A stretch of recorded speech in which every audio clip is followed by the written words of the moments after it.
वसिष्ठं शक्तिं च तत्पुत्र पराशरं च व्यासं शुकं गौडपदं महन्तं गोविन्दयोगीन्द्रमथाथ शिष्यं श्रीशङ्कराचार्यमथास्य पद्मं पादं च हस्तामलकं च शिष्यान् तं तोटकं वार्तिकारमन्यान् अस्मद्गुरून् सन्ततं मानतोऽस्मि। श्रुतिस्मृतिपुराणानाम् आलयं करुणालयं नमामि भगवत्पादं शङ्करं लोकशङ्करं शङ्करं शङ्कराचार्यं केशवं बादरायणं सूत्रभाष्यकृतो वन्दे भगवन्तौ पुनः पुनः। ईश्वरो गुरुरात्मेति मूर्तिभेदविभागिने व्योमवद्व्याप्तदेहाय दक्षिणामूर्तये नमः। ॐ शान्तिः शान्तिः नमामि शान्तिः। सुबह उठने से लेकर रात को सोने तक क्या कोई व्यक्ति कोई भी कार्य बिना किसी प्रयोजन के करता है? कोई तो प्रयोजन होता है। मैं इस कार्य को करना चाहता हूं तो इसका ये प्रयोजन है, अर्थात इसका कोई करने का मेरा कोई कारण तो होगा, क्योंकि प्रयोजनम अनुद्दिश्य न मंदोपि प्रवर्तते। प्रयोजनम अनुद्दिश्य मंदोपि न प्रवर्तते। प्रयोजन के बिना या अनुद्दिश्य उद्देश्य के बिना कोई मंदमती भी किसी कार्य के लिए प्रवृत्त नहीं होता, उसको करना नहीं चाहता, यानी कोई प्रयोजन होता है उसका। तो गहरे से विचार करो, 2 मिनट जरा सुस्ता लो, 2 मिनट जरा विचार कर लो। कोई कार्य आप कर रहे हो, सुबह उठने से लेके रात को सोने तक, जरा एक बार विचार तो कर लो किस लिए कर रहे हो, तो पता चलेगा उस बात को खोजने से, मूल में जाने से। कोई भी कार्य हम कर रहे हैं तो उसके पीछे सुख ही कारण है। सुख चाहते हैं। एक शराबी भी शराब पीता है तो वो सुख चाहता है। एक कामी व्यक्ति काम भोग भोगता है तो वो सुख चाहता है।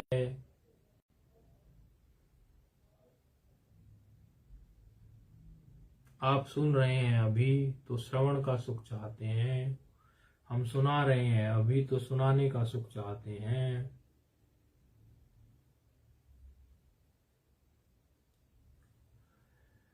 हर व्यक्ति जो कुछ भी कर रहा है किसी प्रयोजन से कर रहा है, और प्रयोजन सुख ही है।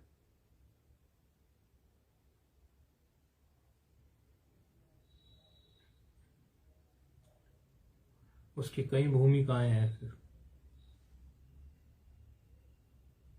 जिस सुख को हम खोज रहे हैं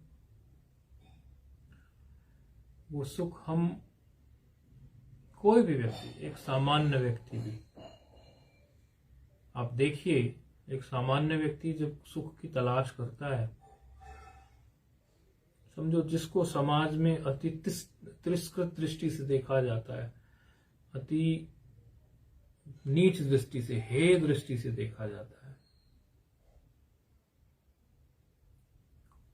वो व्यक्ति भी जो सुख प्राप्त करना चाह रहा है, उस सुख को लंबा प्राप्त करना चाह रहा है, अर्थात दीर्घकालीन प्राप्त करना चाह रहा है। शराबी से पूछो कि कौन सी शराब चुनेगा, तो ये तो कभी नहीं कहेगा कि बस पी और 10 मिनट में उतर जाए, ऐसी शराब मैं चुनूंगा। यदि 10 मिनट में उतरने वाली उसको शराब चुननी होती तो फिर वो पीता ही क्यों, बल्कि छोटा सा एक पैक पी के उसमें पानी ज्यादा मिला लेता, ऐसा कि नशा ना करे। लेकिन ऐसा तो देखा नहीं जाता, लोक में अधिक नशा करना चाहता है।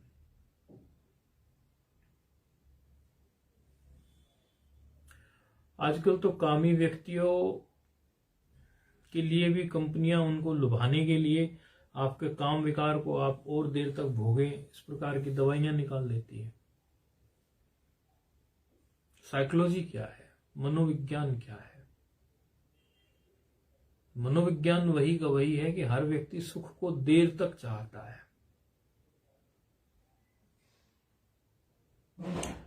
आपने कभी सोचा कि व्यक्ति नींद क्यों चाहता है? सुख के लिए तो चाहता है, सुख से भिन्न तो कोई और चीज नहीं है। कई लोग कहते हैं कि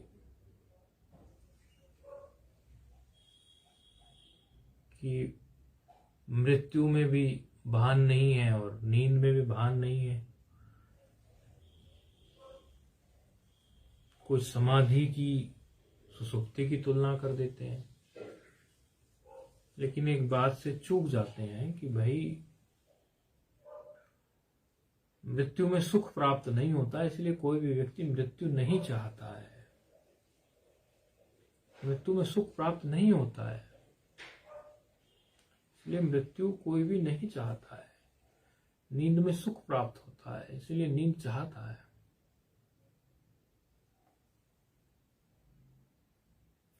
सारे प्राण जहां जहां जिस जिस इंद्रिय के साथ संबद्ध होते हैं, जिस जिस कोश के साथ संबद्ध होते हैं, वो सारे प्राण हटते हैं वहां से, तो मृत्यु के समय भयानक कष्ट होता है। इसलिए कोई मृत्यु नहीं चाहता, क्योंकि कष्ट चाहना हमारा स्वभाव ही नहीं है, क्योंकि हम कष्ट स्वरूप है ही नहीं,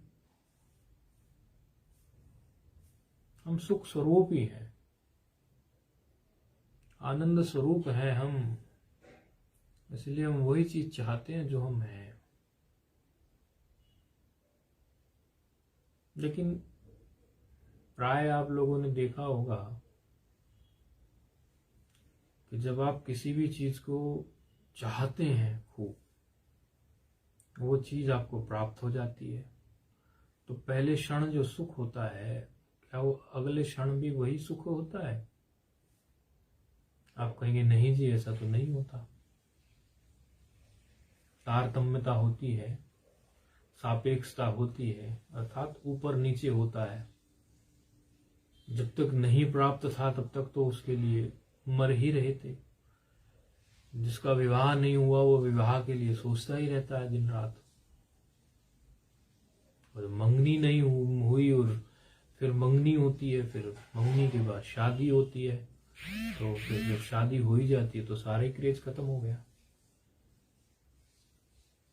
जो उत्सुकता थी सुख को पाने की, विवाह का जो सुख उसको मिल सकता है, जिसका वो विचार करता है, वो सुख तो खत्म हो गया।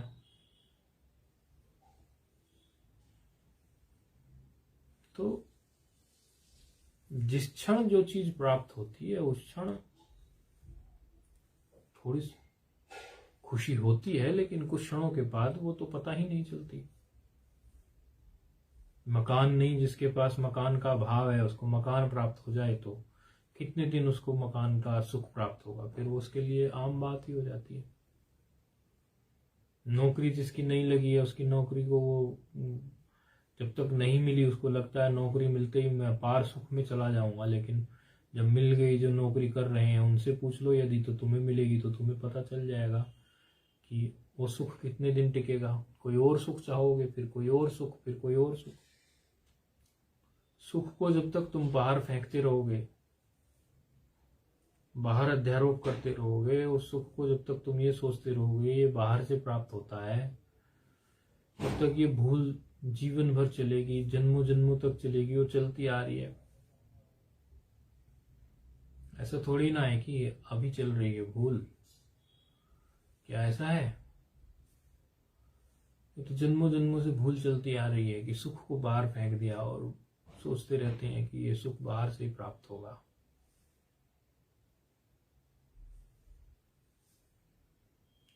सुख बाहर से प्राप्त होने की चीज नहीं है।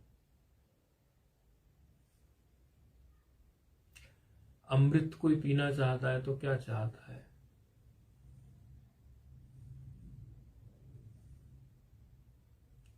चाह तो वही है उसकी भी, कि मृत्यु का जो डर था वो भाग गया है, यानी कि अब जो मृत्यु से दुख हो सकता है वो तो चला गया, सुख मिल गया। लेकिन अमृत का भी, अमृत तो स्थायी थोड़ी रहता है, उसका भी तो एक सापेक्षता के हिसाब से सिद्धांत है। कोई अगर स्वर्ग चाहता है तो स्वर्ग भी कितने दिन तक स्थायी रहेगा? आज का मानव तो स्वर्ग और नरक की चिंता भी नहीं करता, क्योंकि वो स्वर्ग और नरक यहीं भोग रहा है।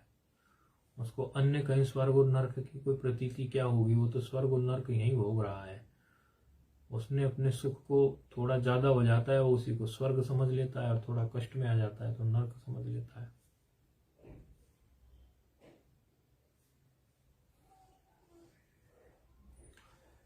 रामतीर्थ, स्वामी रामतीर्थ कहा करते थे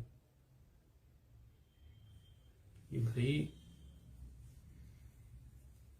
तुम जो भी निर्णय करते हो वो निर्णय तुम एक अवस्था में बैठ के करते हो। यदि तुम सभी अवस्थाओं में बैठ के कोई निर्णय करो तो तुम्हें पता चले कौन सी चीज स्थायी है और कौन सी चीज नहीं है।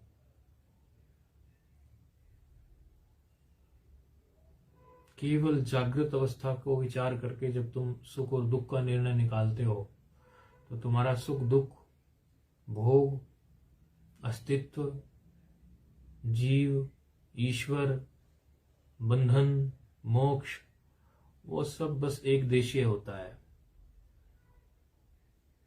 ऐसा कहो कि एक अवस्था में ही टिकने वाला होता है। जागृत की चीजें आप स्वप्न में लेके जाते ही नहीं हो, और स्वप्न की चीजें आप सुसुप्ति में लेके नहीं जाते, और सुसुप्ति की चीजों को लेकर आप स्वप्न में नहीं लौटते, और स्वप्न की चीजों को लेकर आप जागृत में नहीं लौटते। अवस्थाओं के निर्णय के लिए दो ग्रंथ बहुत सुंदर हैं इनके लिए, श्री योग वासिष्ठ महारामायण और अजातवाद के ग्रंथ हैं दोनों। मांडुक्य कारिका, मांडुक्य उपनिषद के 12 मंत्रों पर मांडुक्य कारिका लिखी गई है। शंकराचार्य जी के परम गुरु, दादा गुरु गौड़पादाचार्य, बड़ी वैज्ञानिक है। आज का मानव जो आसानी से विश्वास नहीं करता किसी चीज पर और कहता है ये तो कपोल कल्पित है, और एक ऐसी हवा चल पड़ी है कि लोग पुराणों पर विश्वास नहीं करते। चलो वेद पर विश्वास कर लो, कई लोग वेद पर भी विश्वास नहीं करते, तो फिर कहते हैं कि हम तो साइंटिफिक हैं, साइंटिफिक हैं। तो साइंटिफिक जो लोग हों वो दृष्टि सृष्टिवाद के सिद्धांत को या अजातवाद के सिद्धांत को थोड़ा स्टडी करें। तो उसके लिए श्री योग वासिष्ठ महारामायण है, मांडुक्य कारिका है। मुक्ति को उपनिषद में हनुमान जी को राम जी कहते हैं। हनुमान जी पूछते हैं कि कैसे मोक्ष हो, तो कहते हैं कि उपनिषदें पढ़ो। कितनी पढ़े? बोले यदि आप ठीक ठीक से जानने की इच्छा रखते हैं और सच्चे वैराग्यवान हैं तो मांडुक्य में वे केवल मांडुक्य एक ही पर्याप्त है। और यदि आप ठीक ठीक नहीं है तो फिर आप 10 उपनिषद पढ़ें। आपकी जिज्ञासा है, आपका वैराग्य उतना नहीं है और 10 से भी बात नहीं बनती तो फिर पढ़ो जितने उपलब्ध हैं। कुछ 108 उपलब्ध है, कुछ 274 उपलब्ध है, लेकिन 34-35 उपनिषदें तो लगभग छपी ही हुई है। पढ़ते जाओ।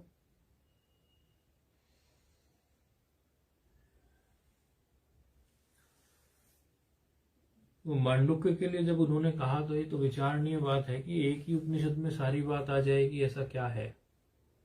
तो पढ़िए उसको, उसमें बहुत साइंटिफिक बात है। वही बात है जो स्वामी रामतीर्थ ने कही अभी, तीनों अवस्थाओं का विवेक है, जागृत का, स्वप्न का, सुषुप्ति का। कभी भी आप लोगों ने ये विचार किया हो तो बहुत अच्छी बात है, यदि नहीं किया तो विचार करने की बात है कि ये स्वप्न अवस्था बनाई क्यों गई है, स्वप्न अवस्था का क्या प्रयोजन है।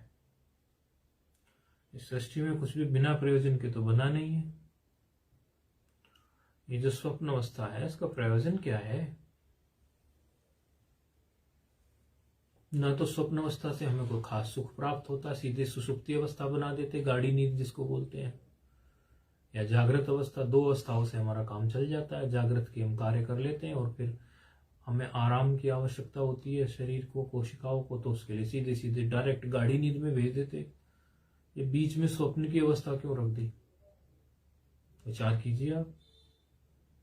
विचार करने से पता चलेगा कि स्वप्न की अवस्था इस संसार के रहस्य को समझने के लिए ही है।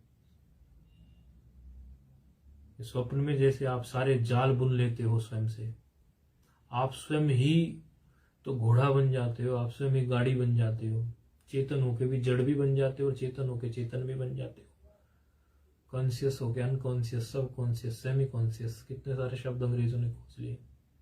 तो जड़ और चेतन 2 ही शब्द जानते हैं हम तो। हमारा दर्शन तो इसी पर विशेष बात करता है। तो वेदांत दर्शन में फिर आप समझिए, फिर मांडुक्य कारिका जो कह रही है वही तो जो जागृत, स्वप्न और सुसुप्ति की तो बात कह रही है। आप स्वप्न में खुद ही घोड़ा बन गए, खुद ही गाड़ी बन गए, खुद ही रो रहे हैं।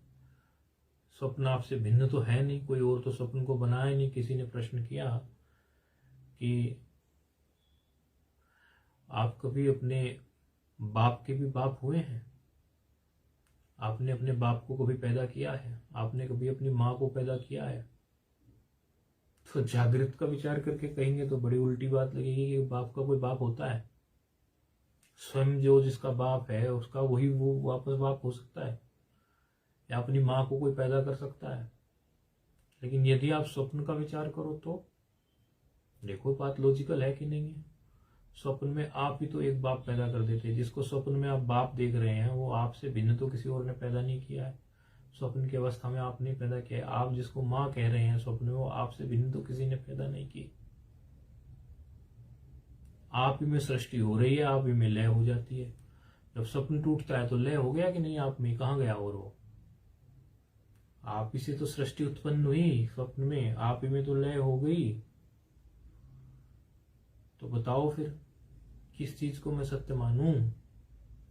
और जब जागृत में आप आ जाते हो तो जागृत में आने के बाद में स्वप्न का क्या बचता है? और जब आप स्वप्न में चले जाते हो तो जागृत का क्या बचता है?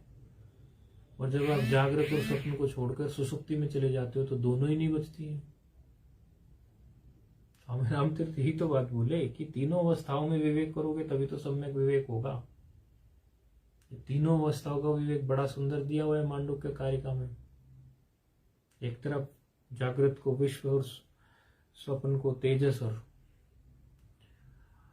सुसुप्ति को प्राच्य कह देती है। दूसरी व्यष्टि शरीर मान के, व्यष्टि माना इंडिविजुअल, जो अपने को आप शरीर मान रहे हैं इंडिविजुअली, उसको व्यष्टि शरीर बोल देते हैं वेदांत भाषा में। समष्टि शरीर मतलब जो पूरा का पूरा जो collection of individual is called समष्टि शरीर। जैसे कोई कहने लगे जिला, और जिले का कोई अलग से अस्तित्व थोड़ी है। यदि उसमें गांव नहीं तो जिला नाम की कोई जगह ही नहीं है, शहर नहीं है तो जिला नाम की जगह ही नहीं है। एक जिले में इतने गांव या इतने शहर आ गए, तो यदि वो गांव और शहर नहीं हो तो क्या जिले का कोई महत्व है? यदि व्यष्टि नहीं है तो समष्टि की कल्पना की जा सकती है क्या? आप जिले को इमेजिनेट करते हैं कि ये डिस्ट्रिक्ट है, ये जिला है, तो यदि उसमें कोई सिटी या विलेजेस नहीं हो, उसमें गांव या शहर नहीं हो, तो क्या आप उसकी इमेजिनेशन कर सकते हैं? आप नहीं तो की इमेजिनेशन। समष्टि में जो, व्यष्टि में जो विश्व तेजस प्राज्ञ है, जागृत स्वप्न सुसुप्ति है, वो समष्टि में विराट हिरण्यगर्भ और ईश्वर है। उसी को फिर ओमकार की 3 मात्रा से बता दिया, अकार उकार और मकार। फिर चौथी को कहा कि तुर्यातीत अवस्था है, लेकिन वस्तुतः वो अवस्था नहीं है। ये 3 को अवस्था कह रहे हैं तो गिनती के लिए 4 वो गिनती है कुछ करने के लिए, उसको अवस्था कह दिया तुर्यातीत। जो बोध का जो निर्विकल्प बोध जो है, लेकिन वो कोई अवस्था थोड़ी है। जैसे कोई कहने लगे कि 4 वेद है, 5वां महाभारत है। महाभारत कोई वेद थोड़ी है, लेकिन गिनती में रखने के लिए बोलते हैं कि 4 वेद है, 5वां महाभारत है। तो ऐसा थोड़ी समझना है उसको कि 5वां वेद महाभारत है। वो गिनती के लिए 5वां महाभारत बोला। जैसे भगवत गीता में आता है कि मन षष्ठानि इंद्रियाणि, कि मन 6ठी इंद्रिय है, तो 6ठी इंद्रिय थोड़ी वेदांत मन को कहता है, लेकिन 6 की गिनती करने के लिए वो मन को रख दिया। गिनती की कोई बात थी तो मन को भी ऐसे कह दिया। तो तुर्या अवस्था जो बोध की अवस्था है, वो कोई अवस्था नहीं, सब अवस्थाओं से परे अवस्थातीत है। तो ये बहुत साइंटिफिक बातें हैं जो लोग आजकल साइंस को ही समझते हैं। इस पर विचार करो आप, तब आपको पता चलेगा। जिस सुख की खोज में आप दिन रात घूम रहे हो, वो सुख आप जो कुछ भी प्राप्त करते हो, उसको तो आप स्वप्न में छोड़ ही देते हो। आपके पास क्या गाड़ी, क्या घोड़ा, क्या मंदिर, क्या मठ। महात्मा लोगों में तो भी बड़ी बीमारी है। ऐसा थोड़ी ना है कि संसारियों में बीमारी है, महात्मा लोगों में भी तो बीमारी है। इतने महात्माओं से मिलते हैं। अब ये कुंभ का चल रहा है तो क्या है, मेला ही तो सजेगा। कुंभ का शुद्ध स्वरूप क्या था? कुंभ का शुद्ध स्वरूप ये था कि उस समय फोन इत्यादि ये सब नहीं थे। एक समय के बाद में एक स्थान निर्धारित हो गए। ये कुंभ पौराणिक व्यवस्था से कि चलो भाई 4 जगह, जो अमृत था वो कलश से निकला था, तो वो चारों जगह हरिद्वार, उज्जैन, नासिक और ये आपका क्या कहते हैं इसको, प्रयागराज इत्यादि में 4 जगह पे कुंभ सजता है। महाकुंभ आ रहा है क्या, चल रहा है। मौनी अमावस्या है तो लोग स्नान करते हैं, कुछ करते हैं, उसका पुण्य तो खैर मिलता ही है। लेकिन शुद्ध इसकी परिपाटी क्या थी?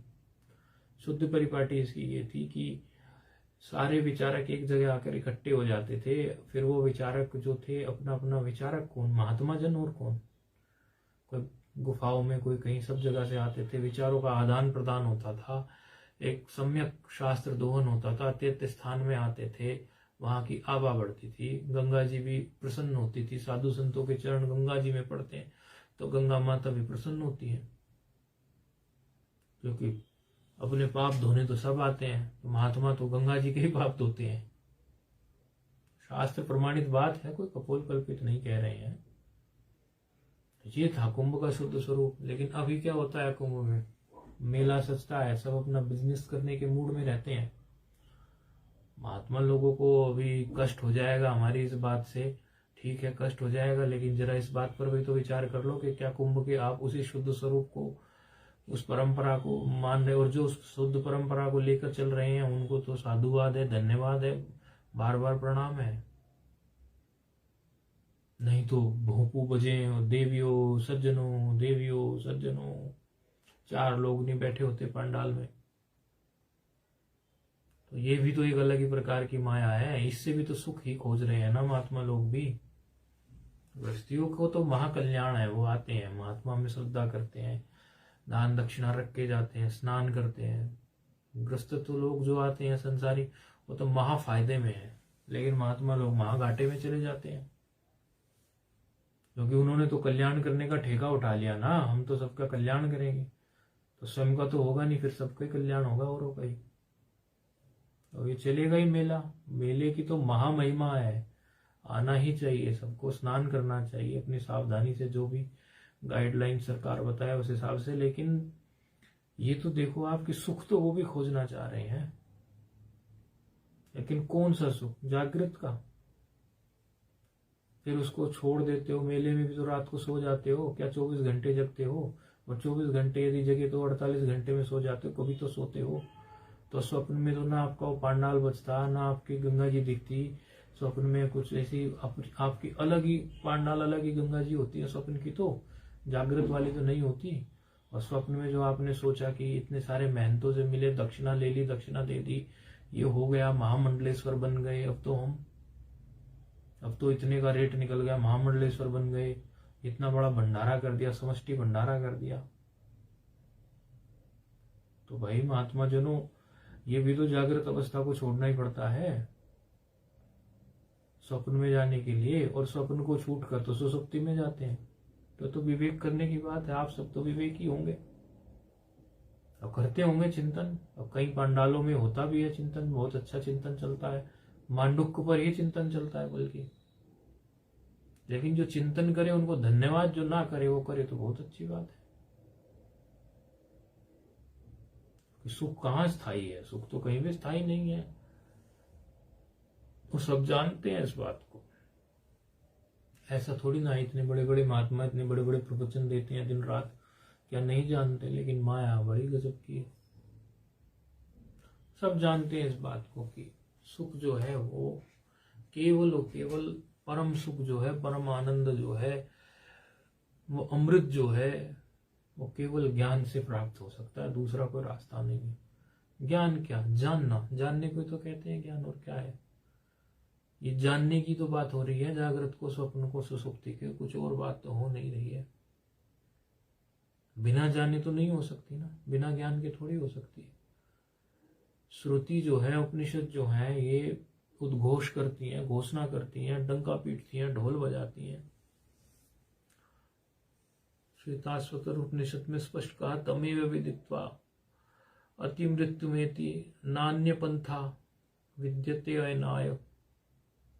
नान्यः पंथा, नान्यः पंथा, नान्यः पंथा, कोई और रास्ता नहीं है। There is no other road, कोई और रास्ता नहीं है। तमेव विदित्वा, तमेव विदित्वा को ऐसे समझो, तम एव विदित्वा, जानकर, तम एव, उसको ही जानकर। इस तमेव को आगे पीछे जोड़ लो चाहो तो, एवकार को, तमेव विदित्वा मतलब उसको ही जानकर। अति मृत्युमेति, अति उपसर्ग है, उपसर्ग जो व्याकरण वाले हैं उन्होंने 22 उपसर्ग तो मुख्य रूप से पढ़े हैं, प्र, प्रा, अप, सम, अनु, अवन, निश, निर, दूर, दुष, ये सब पढ़े हुए हैं ना। आंगनी, अधि, अपि, अति, सु, उद, अभि, प्रति, प्रयुक्त,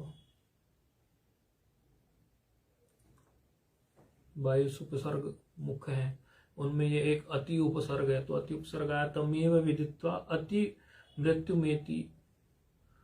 तो अति को मृत्यु के साथ न जोड़ के मृत्यु को हटा दो, और अति को जोड़ दो एति के साथ, एति के साथ जोड़ोगे तो अत्येति हो गया कि नहीं? ये कोई अणची लग के अत्येति। तो तमेव विदित्वा, उसको जानकर ही, अत्येति मतलब टेक ओवर कर गया, क्रॉस कर गया, अति कर गया, अत्येति यानी बिल्कुल पार चला गया। किससे? मृत्यु, मृत्यु को पार कर गया, मृत्यु को पार कर गया। उसको जानकर ही मृत्यु को पार कर सकता है। अति को बाद में जोड़ना, वो मंत्र में लिखा होता है अति मृत्यु में एति, लेकिन उसको अति को एति से जोड़ोगे तो अत्येति होता है क्रियापद, अत्येति क्रियापद। मृत्यु को अलग निकाल लो, अत्येति को अलग निकाल लो। उपसर्ग का नियम होता है। ये उपसर्ग जो होते हैं वेद में बीच के व्यवधान को भी नहीं मानते। कई बार ये मृत्यु व्यवधान है, उसको हटा के वो बाद वाले के साथ जो क्रियापद के साथ जुड़ गया, ऐसा है इसका विधान। नान्यः पंथा विद्यते अयनाय, कोई और रास्ता नहीं है ना। तमेव विदित्वा, उसी के ज्ञान से,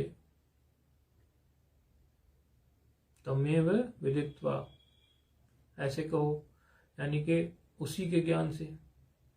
फिर इसी को दूसरे तरीके से जोड़ लो, तम विदित्वा एव, उस ज्ञान से ही,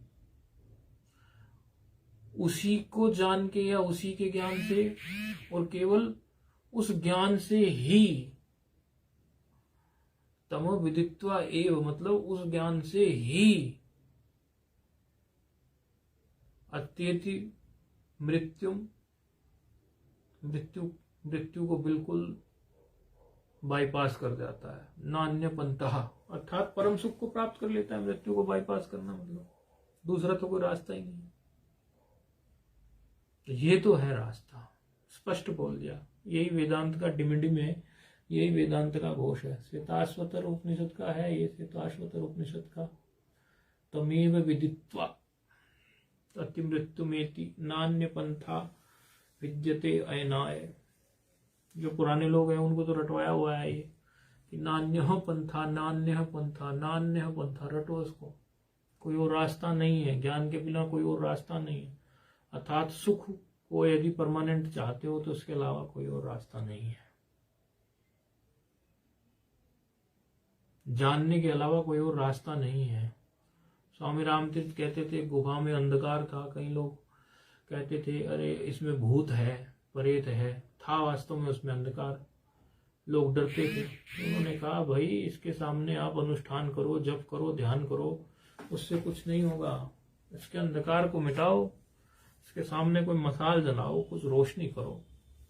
अंधकार मिटा तो डर खत्म हो गया।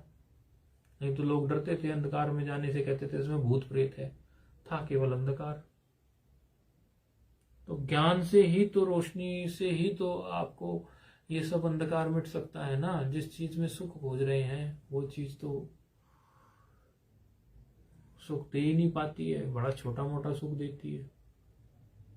तो जानने के लिए बड़े साइंटिफिक हैं ये, कोई क्योंकि पता नहीं चलता कौन कौन कहाँ कहाँ देखता है, कहाँ कहाँ सुनता है। तो जो साइंटिफिक माइंड के लोग हों, एक बार मांडुक्य को पढ़ो अपनी दृष्टि से, फिर गुरुजनों के पास आके पढ़ो, क्योंकि आप जो अर्थ निकालेंगे वो अनर्थ भी तो कर सकते हैं। फिर योग वासिष्ठ को एक बार स्वयं पढ़ो, फिर गुरुजनों से आके पूछो कि जो मैं इसका अर्थ कर रहा हूं क्या यही होना चाहिए।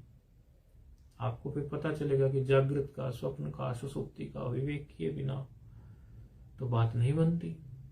ये आप रोज ही देख रहे हैं ये स्वप्न अवस्था, आप कभी सोचते ही नहीं कि ये स्वप्न बनाया क्यों है। उसको जानने की कोशिश करो, जानोगे तो पता चलेगा। रोज आप सो रहे हो, स्वप्न की तो कोई जरूरत ही नहीं है, कहीं से कहीं तक कोई जरूरत नहीं है, फिर भी बना है तो कोई प्रयोजन होगा ना। आपको पता चलेगा फिर कि हाँ भाई इसका तो कोई विशेष ही प्रयोजन है। जिज्ञासा और बढ़ेगी और बढ़ेगी और बढ़ेगी, फिर परत दर परत, परत दर परत, परत दर परत खुलती जाएगी। ये विचार का मार्ग है। जानने का मार्ग तो विचार का ही मार्ग है ना। तब पता चलेगा कि हम कहाँ अभी तक सोच रहे थे। सुख तो है ही नहीं कहीं। सुख तो जो है, जब रसगुल्ले को खाते हैं तो रसगुल्ले खाने की जो इच्छा हटती है, इच्छा हटने का सुख होता है, सोचते हैं रसगुल्ले का सुख हुआ। रोज प्रत्यक्ष तो हो रहा है, रात को सोने में भोग को छोड़ते हैं तो सुख प्राप्त होता है। भोग को पकड़ो रहो तो नींद नहीं आएगी, नींद नहीं आएगी तो सुख कहाँ प्राप्त होगा। क्या नींद से बड़ा कोई सुख है इस दुनिया में? सुसुप्ति से बड़ा? नींद के बिना आप नहीं रह सकते। नींद के बिना अभी एक सामान्य आदमी की बात है, तो योगी लोग तो समाधि में रहेंगे, वो भी सुख के लिए तो रहते हैं समाधि में। आनंद ही तो मिलता होगा उनको भी, या बिना आनंद के ही रहते हैं? है तो आनंद की खोज में ही ना वो भी। तो विवेक करो, विवेक से समझो ये बात कैसे क्या है। यदि इच्छा हो तो करो, इच्छा नहीं तो कोई बात नहीं, इच्छा हो तो करो कि ये क्या चीज है। नहीं तो ऐसा कुछ तो है नहीं कि कुएं में भांग डाल के पहले आपको भंगेड़ी बनाया जाए और भंगेड़ी बना के फिर आपको उसकी दवाई खिलाई जाएगी, अब आप अपनी भांग उतारिए। नहीं नहीं, आपको यदि सुख संसार में लग रहा है तो ठीक है, देख लो आप संसार का सुख। यदि आपको लगता है दुख है, कितने लोग मिलते हैं, कल भी मिला हमें, कितने लोग कहाँ कहाँ से मिलते हैं। एक दिन एक और लोग कितना अपनी ही भ्रांतियों में खोए रहते हैं। एक माता मिली, हम कुछ किसी कोई महात्मा हमारे पास बैठे हुए थे, चर्चा कर रहे थे। एक माता हमारे पास से गुजर रही, कहने लगी गुरुजी मुझे भी थोड़ा ज्ञान दीजिए। मैंने कहा आपको क्या ज्ञान चाहिए? नहीं, वो मेरा बेटा जो है वो उसकी गर्लफ्रेंड ने उसको धोखा दे दिया है और वो अब दूसरी लड़की से विवाह भी नहीं करना चाहता। अब थोड़ा उसको समझा दी। मैंने कहा देखो मैं अभी महात्मा जी के साथ हूँ, 15 मिनट मुझे दो, उसके बाद आप मुझसे बात करो। कहते नहीं नहीं आप इनको छोड़ो, पहले मुझे सुनो। अरे मैंने कहा सुन रहा हूँ 5 मिनट। नहीं हमें फिर जाना है। कहाँ जाना है? मुझे मसूरी जाना है। एक तरफ तो तुम अपने आप को दुखी कह रहे हो, दूसरी तरफ इतने 15 मिनट तुम्हारे पास दुख को मिटाने के लिए नहीं है। आज का मानव है ये। तो अभी इसका मतलब दुख है नहीं, केवल ऊपरी है। जब पीड़ा होगी, जब घाव होता है बड़ा भारी, तब आदमी उसका मरहम करे बिना रहता ही नहीं है। फिर हमने सोचा ठीक है माता, कोई बात नहीं, आपकी इच्छा है, आप 15 मिनट भी नहीं रुक सकते अपना दुख मिटाने के लिए, तो कहां से आपका दुख मिटेगा? तो यदि दुख हो तो उसको मिटाने के लिए आइए, गुरुजनों के पास जाइए, मांडुक्य पढ़िए, फिर गुरुजनों के पास जाइए, कुंभ में जाइए, गुरुजन मिले उनके चरणों में बैठिए, गंगा स्नान कीजिए, कुछ विचारकों से मिलिए। और यदि नहीं है, दुख नहीं सता रहा है, आपको लगता है कि हम बड़े सुखी हैं, तो आपके मुंह में घी शक्कर, आप सुखी रहिए, आपको दुखी थोड़ी बनाना है।